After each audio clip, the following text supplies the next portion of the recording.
السلام عليكم البنات، كي راكم دايرين؟ نتمنى كاع تكونوا بخير ان شاء الله. كالعاده فيديو جديد ونبقاو في حلويات العيد ان شاء الله. اليوم جيتكم بمقروض الجلجلان، حلوى جزائريه 100%. غادي تشوفوها بطريقتي ان شاء الله. ان شاء الله بربي يعجبكم الفيديو. ومهم قبل ما نبداو ما ننساوش نصلوا على النبي عليه افضل الصلاه والسلام ونقولوا بسم الله.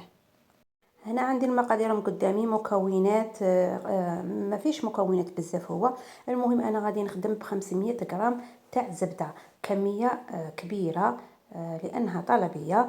المهم انتوما الا بغيتو ديروا نصف الكميه. عندي 500 غرام تاع زبده، عندي كاس تاع جلجلان محمص، وعندي كاس تاع كوكاو محمص ومطحون، وعندي شويه تاع الفاني، وعندي المزهر. هنا غادي من بعد كتشوفوا معايا شحال ندير المزهر. والسكر نسيت هنا ما حطيتهاش، غادي تشوفوا معايا كاس الا ربع تاع السكر، وطبعا الرشه تاع الملح، وربع ملعقه تاع الخميره كيميائيه، وطبعا الطحين باش نلموا العجينه تاعنا. كما قلت لكم انا غادي نخدم ب 500 غرام تاع زبده. الزبده لازم تكون طريه بدرجه حراره الغرفه. هذه دائما نقولها لكم، في اي حلوى لازم تكون الزبده طريه. حطيت الزبده تاعي. هنايا غادي نحط شويه تاع الفاني بودره، تنجمي ديري السائله. عندي هنايا كما قلت لكم كاس تاع كوكاو. هذا الكاس يرفد 240 مليلتر. كوكاو يكون محمص ومرحي شويه في الرقيق. عندي هنايا الجلجلان كما شفتوني حطيت، وهنايا حطيت السكر. نحذف لي المقطع ولا ما كنتش نصور وانا حاسبه روحي نصور. المهم الكاس الا رب، هذاك الكاس نفس الكاس اللي عبرنا به الجلجلان والكوكاو. والسكر كريستاليزي عادي، ماشي السكر الناعم، السكر العادي. هنايا غادي ندير 3 ملاعق تاع المزهر للنكهه تاني. هادو هما المكونات والرشه تاع الملح طبعا. وغادي نخلط كامل المكونات بيديا. تنجمي تستخدمي الباتور. هنايا من الربع تاع ملعقه تاع خميره كيميائيه، وطبعا الطحين راني حاطاته قدامي. المهم الطحين هنايا ما غاديش نعطيكم المقدار، المهم لحساب ما تتلم لكم العجينه. ما ديروهاش طريه بزاف كيما الصابلي، وما ديروهاش ثاني قاصحه، خاطر كون ديروها طريه بزاف كيما الصابلي غادي يتغير لكم الشكل تاعها. كما راكم تشوفوا درنا غير ربع ملعقه تاع الخميره. وغادي نصغر الحبه، غادي تشوفوا معايا حبات غير صغار، وغادي تكبر لنا كما نقولوا يضاعف الحجم تاعها في الفرن. مع ان رانا دايرين غير ربع ملعقه كما راكم تشوفوا، غادي يضاعف الحجم تاعها، ما تكثروش الخماره. المهم نقعد نضيف هنايا في الطاحين وغير بشويه، ونلم العجينه تاعي كما قلت لكم تكون متماسكه، ماشي طريه بزاف وما تكونش قاصحه. هذه هي البنات، هذا مقروض الجلجلان كما قلت لكم وصفه جزائريه. تقريبا كامل العائلات الجزائريه يديروا في الاعياد والمناسبات. حنايا كاع ما نستغنوش عليه في العيد، نبغوه بزاف. المهم بغيت نشاركها معكم على طريقتي. هنا بعد ما تلمت لي العجينه كم شفتوني لميتها قدامكم ما تتلصقش. هذاك هو القوام المطلوب. وهنايا نغطيها بصاشي طبعا باش ما يضربهاش الهواء، ونجيب غير بشويه ونخدم الحربوش تاعي.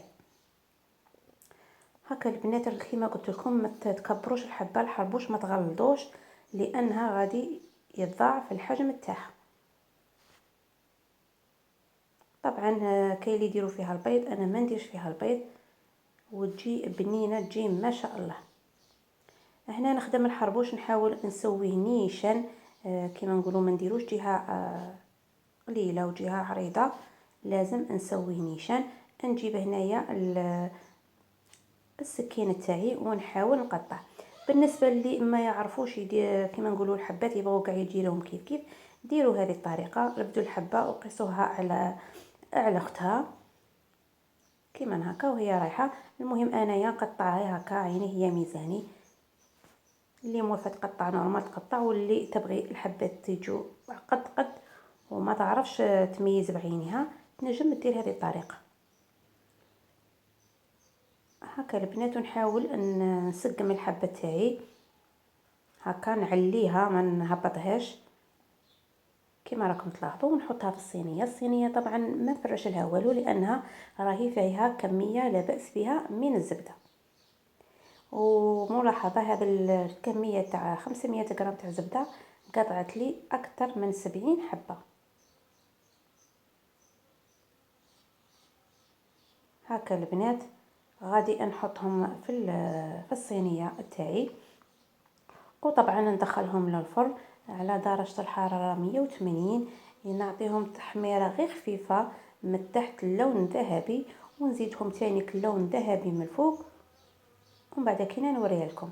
المهم انا غادي نستمر كيما هكا ونحطهم في الصينيه. هنايا زدت معكم الحربوش تاني، سرعت الفيديو شويه.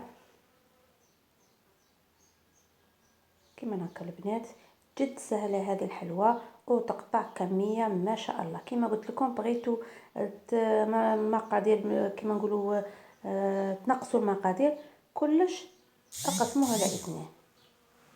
ديروا 250 غرام تاع زبده وكلش قسموه على اثنين. هنا غادي ندخلها للفرن كيما قلت لكم على 180 درجه.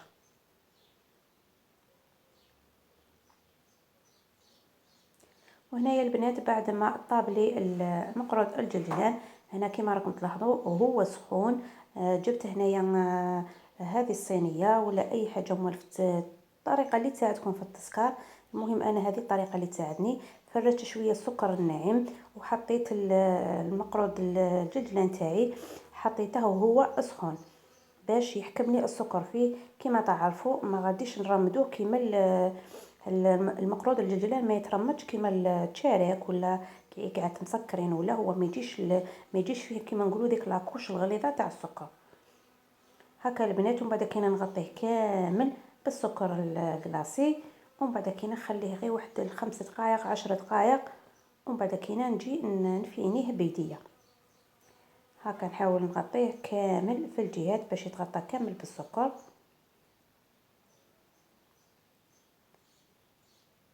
هذه هي البنات.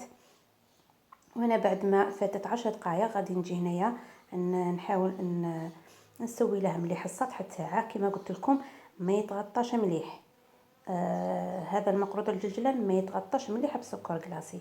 شهيه في الاخير ندير له هذه اللمسه، نرش عليه هكا من الفوق باش يجي الشكل تاعو شباب. كما تعرفوا التشارك نغمسوه في المزار وكاع، على بها كما نقولوا يرفد لنا السكر الناعم بزاف.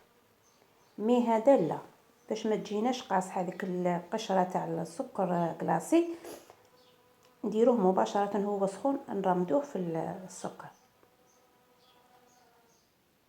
هذه هي البنات. انا نستمر كيما هكا غير بالحبه وغير في غردك. كي تكملي كامل هاد الحبات تجيبي تانيك الحبات اللي باقيين تحطيهم تانيك وتغطيهم كامل بالسكر الكلاصي. المهم البنات اللي راهي جديده معنا نقولها مرحبا بك اختي عندي في القناه. ما تنسيش ديري اشتراك وتفعلي الجرس باش يوصلك كل جديد، اي وصفه جديده توصلك الاشعار تاعها. وما تنساوش بليجان. وهذه هي البنات حطيتها المقرود الجلجلان راني كملته، حطيته في الكيسات، حطيتها لكم في طبق التقديم. جا روعه صدقوني. كيما شفتوا مقادير جد بسيطه، ويقطع كميه ما شاء الله ويجا يدوب في الفم. مشاهدكم في الجنة البنات غادي اكيد نقسم لكم الحبه تشوفوها كي جات دايره.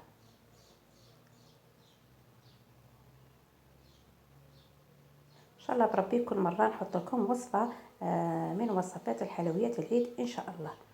عليكم البنات قسمت بكل سهوله، غادي نزيد نفتتها لكم. عليكم جات ما شاء الله. ان شاء الله بربي تجربوا حبابتي هذه الوصفه وتعطوني رايكم في التعليقات.